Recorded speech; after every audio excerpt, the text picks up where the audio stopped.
All right, so a little bit different for Technique Tuesday today. I'm just going to have a chat, quick run through on some quick tips that can help you in competition. So what you should be doing with your training and how you should be approaching your training if you plan on competing. So the reason for this is obviously the whole gym's on a little bit of a competition high after the performance of some of the ladies on the weekend. But what I'm about to go through would universally apply, and something that everybody should probably be working towards anyway, whether you are planning to compete or not. And the number one thing that you can do within your training to help you when you get into the competition arena is hold yourself accountable to the highest standards you can.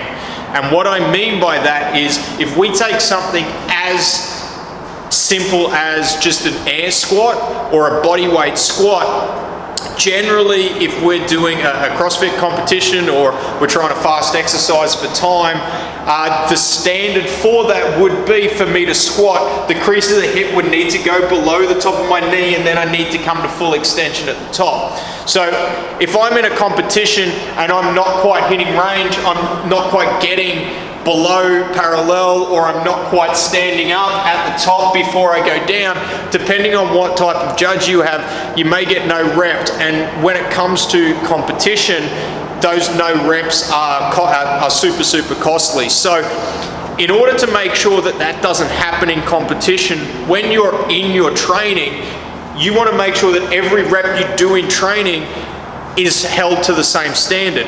So that means that at times you're going to have to sacrifice speed, you're going to have to sacrifice weight and other forms of intensity within the movement to make sure that you're moving through that desired range of motion and you're able to maintain that standard. Because if you don't do it in training, there is probably 100% chance that you will not maintain that standard in competition when you get fatigued.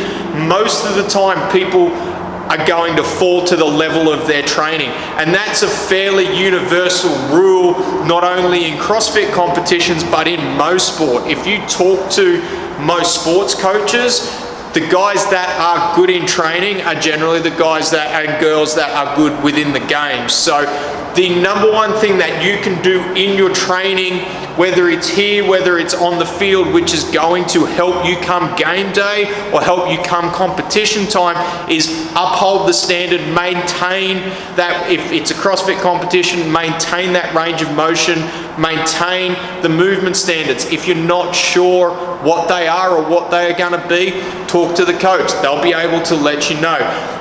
Just to precursor that, and just to finish, every competition when it comes to CrossFit will be different. The movement standards may be different, but we can give you universally what the standards may look like.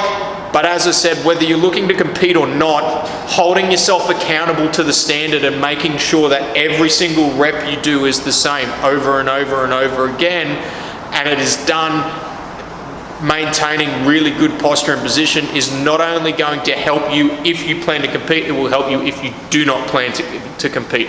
Because moving well is something that will hold with you regardless of whether you're stepping on a competition floor or not. That's it for me. Bye.